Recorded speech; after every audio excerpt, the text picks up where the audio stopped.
சரி, நான் 75% பாஸ்கருக்கு தரதா இருக்கேன்.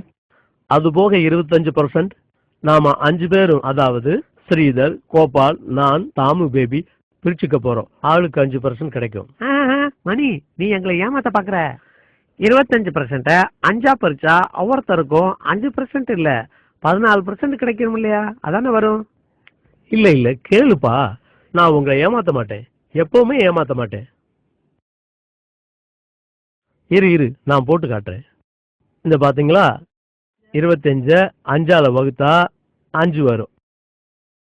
5 2ல போகாது. 5 25ல 5 தடவை வரும். புரிஞ்சதா? தப்பு மணி, நான் கணக்கிட புடி. எங்கிட்டே வா, நான் போட்டு காட்டுறேன் பாரு. 5 25 5 2ல போகுமா? போகாது. போகாது.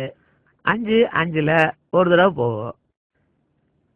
இப்ப 2 சும்மா இருக்கு, அதை கீழே கொண்டு வந்துருவோம். 5ஆல 20 வகுத்தா 4. பாத்தியா, கணக்கு இப்படி போடணும். 25 5ஆல வகுத்தா 14. ஓ நோ, நான் உனக்கு புரிய வைக்கிறேன். இதோ பாரு, 5 5 தரம் 5 5 5 25. பாரு, நல்லா போட்டாரு கணக்கு. என்ன உங்களுக்கு எவன் தான் கணக்கு சொல்லி கொடுத்தானு தெரியல. கொடுங்க, இப்படி நான் போட்டு காட்டுறேன். 14 5ஆல பெருக்கினாதான் 25 வரும். 5 × 4 20. 5 1ஆல இன்ட்டு பண்ணா 5, மொத்தம் 25. அவ்வளவுதான்.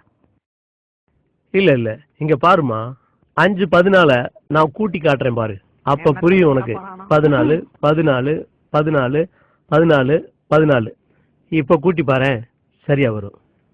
நீ சொல்ற தப்பு, நான் சொல்றதுதான் ரைட்டுன்னு நீயே ஒத்துக்கோ பாரு. 4 8 12 16 20 21 22 23 24 25.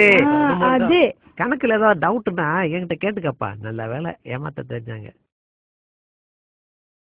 அடச்சா.